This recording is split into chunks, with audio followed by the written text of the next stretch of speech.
Bismillahirrahmanirrahim. Assalamualaikum warahmatullahi wabarakatuh. Segala puji bagi Allah Subhanahu wa Ta'ala yang telah melimpahkan nikmat dan karunia-Nya kepada kita semua, yakni dari nikmat sehat, nikmat lapang, sehingga nikmat yang tiada tara nilainya, yakni berupa nikmat iman dan nikmat Islam. Semoga kita senantiasa diberi hidayah oleh Allah Subhanahu wa Ta'ala, sehingga kita bisa mensyukuri semua nikmat yang Allah berikan kepada kita.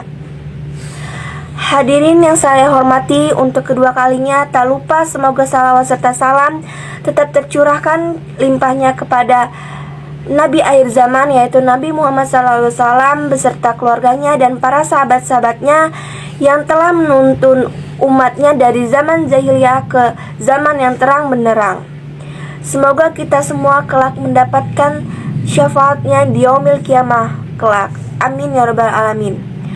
Hadirin yang dimuliakan oleh Allah Subhanahu wa Ta'ala, pada kesempatan kali ini saya akan menyampaikan sebuah ceramah singkat yang berjudul tentang salat.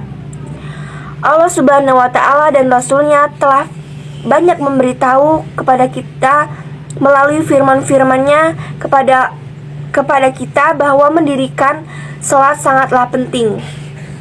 Rasulullah SAW bersabda yang artinya salat adalah tiang agama.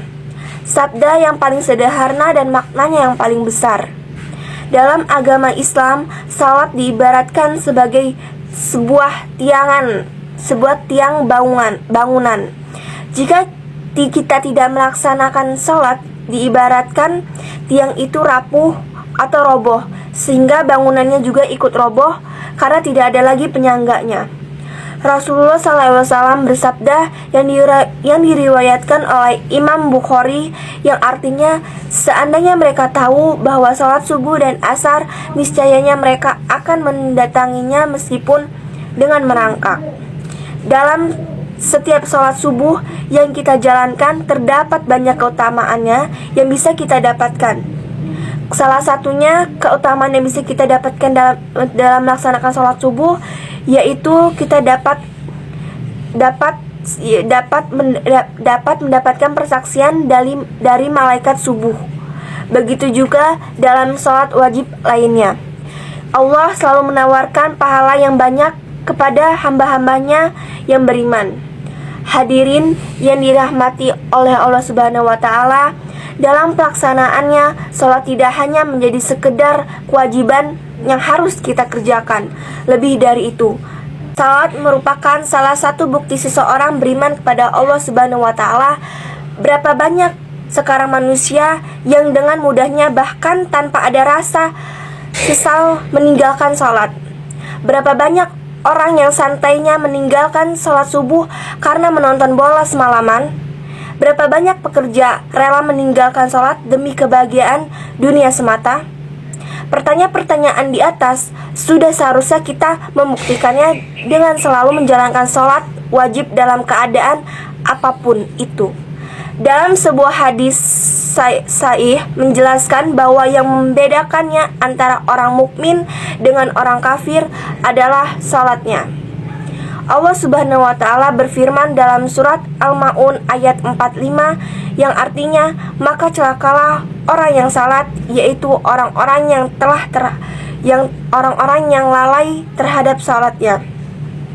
Dalam surat ini Allah Subhanahu wa Ta'ala mengawali kata celaka bagi orang-orang yang lalai dalam salatnya, karena kalimat celaka menasihati orang kafir dengan arti lain, bahwa orang yang lalai terhadap salatnya maka disejajarkan dengan orang yang kafir. Sehingga tidak heran jika dalam hadis Nabi Muhammad yang telah dijelaskan sebelumnya bahwa yang menjadi pembeda antara mukmin dan kafir adalah dari salatnya. Hadirin yang dirahmati oleh Allah Subhanahu wa Ta'ala, sebagaimana yang telah disampaikan oleh Rasulullah SAW dalam hadisnya mengenai keutamaan salat, maka sebagai utamanya melakukan salat wajib 5 waktu ini dengan hati yang lapang adalah sebuah kewajiban. Selain itu, dalam menjalankan salat harus dengan penuh penuh kesyukuran, keikhlasan, dan juga istiqomahan, sehingga kita dapat terhindar dari golongan orang-orang yang lalai dalam sholat. Sebelum saya menyelesaikan ceramah pada hari ini, mari kita berdoa kepada Allah Subhanahu wa Ta'ala agar kita dijauhkan dari perilaku-perilaku orang-orang yang dengan sengaja dan dengan mudah melalaikan sholatnya. Semoga kita selalu diberikan kemampuan untuk saling menasehati dalam kebaikan dan menjauhi segala larangannya. Inilah yang dapat saya sampaikan. Apabila ada salah kata atau salah pengucapkan, saya mohon maaf. Dan saya akhiri, wabillahi taufiq wal hidayah. Wassalamualaikum warahmatullahi wabarakatuh.